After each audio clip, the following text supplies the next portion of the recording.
Une année après l'apparition du nouveau coronavirus, plus de 100 millions de cas sont enregistrés à travers le monde pour plus de 58 millions de guérisons. La situation sanitaire a certes connu une évolution dans certains pays, mais dans d'autres, elle est devenue plus alarmante. À l'origine, l'apparition de nouvelles variantes de la Covid-19. De quoi parle-t-on exactement? C'est un organisme ou une cellule qui va présenter une nouvelle caractéristique qui s'est acquise à partir de la modification de son génome. Nous avons tous un génome, le virus en a aussi. Et les virus ont cette particularité de modifier au fur et à mesure qu'ils infectent les gens leur génome. Cela se fait, ces modifications sont souvent neutres, n'entraînent rien, mais certaines d'entre elles, parmi lesquelles celles dont on parle maintenant, vont doter les cellules qui les reçoivent, donc les virus, de nouveaux avantages qui vont leur permettre de se multiplier beaucoup plus rapidement et de transmettre ces caractéristiques aux nouvelles cellules, à leurs virus filles. On se rend compte que l'acquisition d'une mutation qui n'est pas délétère c'est celle d'une mutation favorable. Cette mutation favorable va rendre le virus plus contagieux, on va dire plus simplement plus méchant et donc plus transmissible.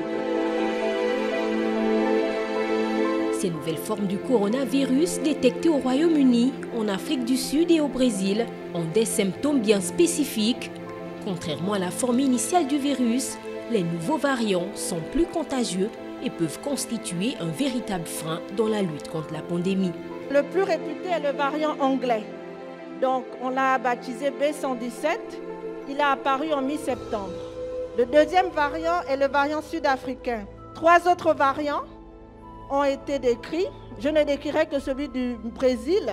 C'est le variant Manaus, qui a des similitudes avec celui des Royaume-Uni et d'Afrique du Sud. On sait aujourd'hui qu'ils sont 1,5 à 2,3 fois plus contagieux. Ils concernent les populations les plus jeunes. Qu'il s'agisse du coronavirus lui-même ou de ses variantes, les scientifiques restent toutefois conscients que seuls les gestes barrières aideront à mener une lutte efficace. Il ne nous reste qu'une seule arme, que nous évitions le virus, que nous soyons capables de traiter, que nous soyons capables de faire le diagnostic. La seule chose, c'est que si le variant entre, si les variants arrivent au Gabon, que nous nous protégions tous contre nous-mêmes. Il s'agit donc d'une responsabilité individuelle et collective. Cela passe par le respect des mesures barrières, éviter les rassemblements du fait de la forte contagiosité de ces nouveaux variants. Cela permettra d'éviter la saturation des hôpitaux. Pour les pays n'enregistrant aucun cas de nouvelles variantes de la Covid-19 comme le Gabon, les autorités redoublent d'efforts en termes de mesures restrictives pour freiner la propagation de la maladie. Pour le cas du Gabon, il y a la fermeture des frontières terrestres, la prolongation du couvre-feu, mais cette fois de 20h à 5h du matin.